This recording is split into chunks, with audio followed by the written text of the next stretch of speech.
Oi, meus queridos, tudo bem? Vamos ao nosso terceiro estudinho do Apocalipse.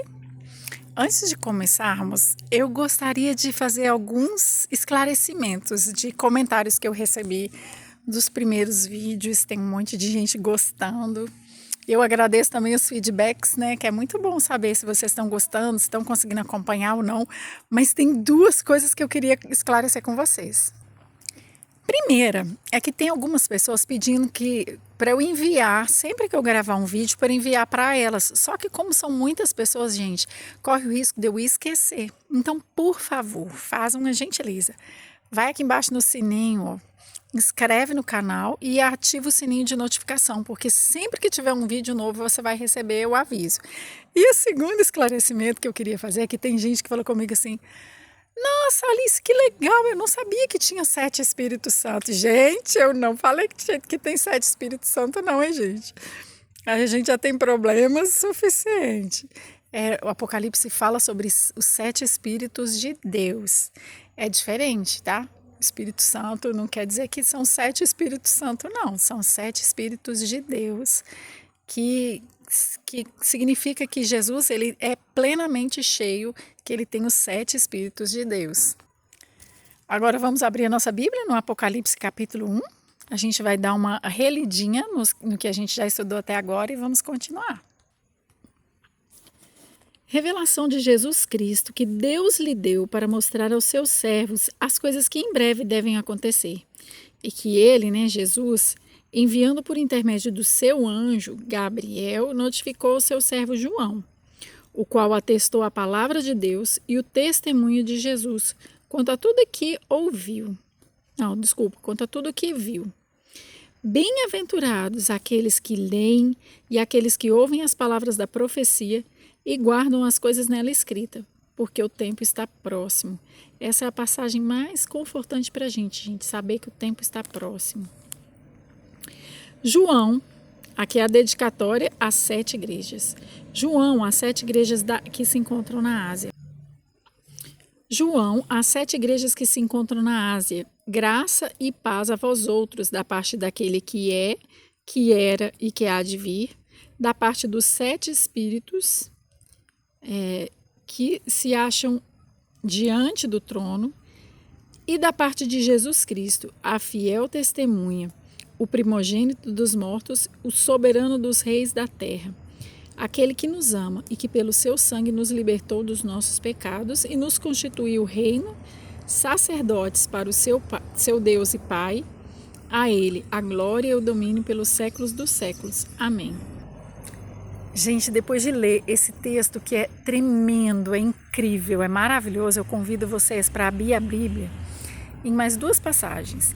João 3,16 e 1 João 3,16. Vamos lá. Porque Deus amou o mundo de tal maneira que deu seu Filho unigênito para que todo aquele que nele crê não pereça, mas tenha a vida eterna. E 1 João 3,16. Nisso conhecemos o amor, que Jesus deu a sua vida por nós e nós devemos dar a nossa vida pelos outros. Olha que incrível. O Apocalipse capítulo 1 fala que Jesus é aquele que nos ama e com seu sangue nos comprou para Deus e nos salvou, nos resgatou. Ele nos ama tanto e é de tal maneira que ele deu a vida dele para nos salvar.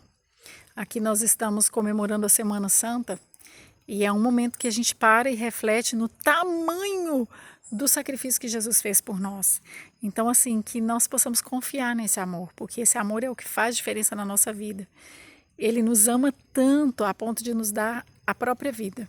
Não tem maior amor do que esse. E ele fala que do mesmo jeito que ele nos amou, que ele me amou, que ele te amou, nós devemos ir e amar o nosso próximo, para o nosso próprio bem, porque nós só conseguimos ser felizes, plenamente felizes e ter uma vida com propósito a partir do momento que nós amamos o nosso próximo.